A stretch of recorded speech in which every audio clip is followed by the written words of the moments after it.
আসসালামু আলাইকুম রহমতুল্লাহ। আজকে যে বিষয়ে ভিডিওটা করছি সেটা হচ্ছে এই দুটো গাপ্পি নিয়ে আজকের আলোচনা। তো আপনারা স্ক্রিনে যে গাপ্পি দুটো দেখতে পাচ্ছেন এটা হচ্ছে ইয়েলো গোল্ড গাপ্পি। হ্যাঁ, তো এখানে ছোট্ট একটা গামলার মধ্যে গাপ্পি দুটো আছে, আর আপনারা অসংখ্য বাচ্চা কিন্তু এখানে ঘোরাঘুরি করতে দেখতে পারবেন। এগুলো সব এদেরই বাচ্চা। তো অল্প জায়গায় থাকার কারণে বাচ্চাগুলোর গ্রোথ কম। আজকে বাচ্চাগুলোকে তুলে আলাদা একটা জায়গাতে দেব। তো ভাবলাম একটা ভিডিও করি। ভিডিওটা কী কারণে করছি সেটা আপনাদেরকে পরে বলছি, মাছগুলো আগে আপনাদেরকে দেখাই। তো যেহেতু এখানে পর্যাপ্ত আলো পড়ে না, আর দেখেন একটা আলোর একটা প্রতিফলনের কারণে দেখাইতে পারতেছি না। এখানে দেখেন এই দুটো মাছ কিন্তু গোল্ড কালার ছিল, আস্তে আস্তে হোয়াইট টক্সিডোর মতো হয়ে যাচ্ছে। এটা মূলত আলোর কারণে, একটু অন্ধকারের জায়গায় থাকার কারণে এর কালারগুলো ড্রপ করছে। তো এই মাছটা ভিডিও করার কারণ হচ্ছে এটাই, আমি বলবো যে আপনারা যদি প্রপারভাবে একটা মাছকে যত্ন করতে পারেন, এক জোড়া গাপ্পি মাছকে যদি প্রপারভাবে যত্ন করতে পারেন, বাঁচায় রাখতে পারেন, তাহলে এক জোড়া মাছ দিয়ে কিন্তু কয়েক হাজার জেনারেশন তৈরি করতে পারবেন। এখানে আমার কতগুলো বাচ্চা আছে আমি ধরে যদি আপনাদেরকে দেখাই, তো দেখেন আমি নেটটা নিয়ে যাচ্ছি, দেখেন কত পরিমাণে বাচ্চা আছে। এখানে 3 ব্যাচের বাচ্চা আছে, মানে 3 বারে দেয়া বাচ্চা আছে। আর মাছগুলা এত ভালো যে ওরা একটা মাছের বাচ্চাও খায় না।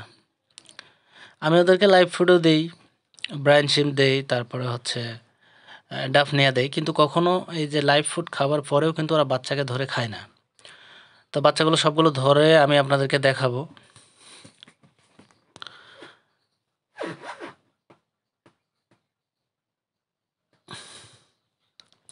তো এখান থেকে সবগুলো বাচ্চা আমার ধরা শেষ। আমি আপনাদেরকে বলবো যে দেখেন এখানে এক জোড়া গাপ্পি, একটা ফিমেল, একটা ফিমেল থেকে এখানে কতগুলা পরিমাণের বাচ্চা আছে আপনারা ভালো করে খেয়াল করলে দেখবেন। কিছু বাচ্চা একেবারে ছোট, হয়তো 2 থেকে 5 দিন হয়েছে বয়স, কিছু বাচ্চা তার চেয়ে একটু বড়, আর কিছু বাচ্চার কালার আসা শুরু হয়েছে। হ্যাঁ, তো এইগুলো শেষ না, এর কিন্তু প্রথম আরও 2 ব্যাচের বাচ্চা আছে, ওইগুলো আমি আপনাদেরকে পরে দেখাবো। ওইগুলো আমার ছাদের সেটআপে আছে, তো ভিডিওর শেষে আমি ওইগুলো দেখাবো। তো দেখেন 3 ধাপের বাচ্চা, আপনারা ভালো করে খেয়াল করলে দেখতে পারবেন 3 ধাপের বাচ্চা আছে।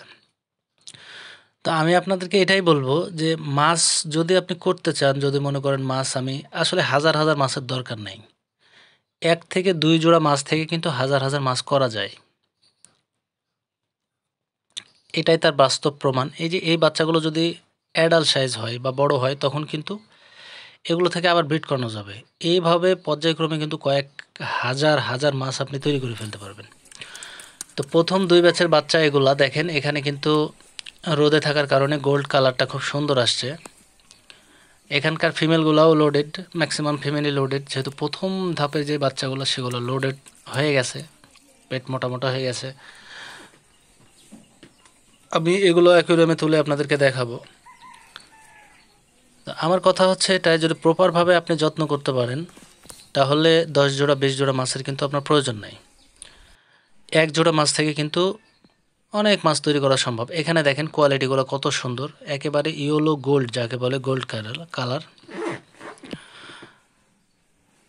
আমি এই গাপ্পি মাছটা থেকে 5টা জেনারেশন পাইছি, মানে ওই যে ওই ফিমেলটা থেকে 5 বারের বাচ্চা পাইছি। এগুলো হচ্ছে প্রথম ধাপের বাচ্চা। দ্বিতীয় ধাপের বাচ্চাগুলো আমি দেখালাম, ওইগুলোও আছে একসাথে।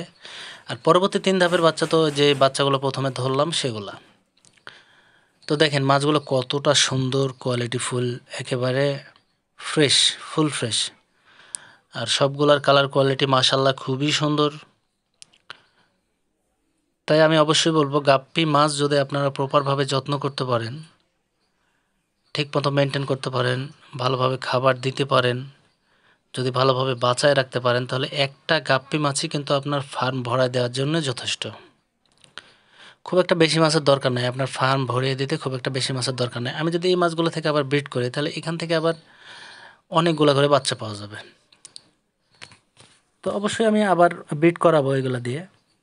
তো আপনাদের কাছে আমার এটাই বার্তা যে আপনারা অবশ্যই ভালোভাবে যদি মেনটেন করেন, প্রপার যত্ন করেন, নতুন সেক্টরে যারা আসছেন একটু যত্ন করলে দেখবেন আপনার এক গাপ্পি থেকে অনেকগুলো গাপ্পি তৈরি করতে পারবেন।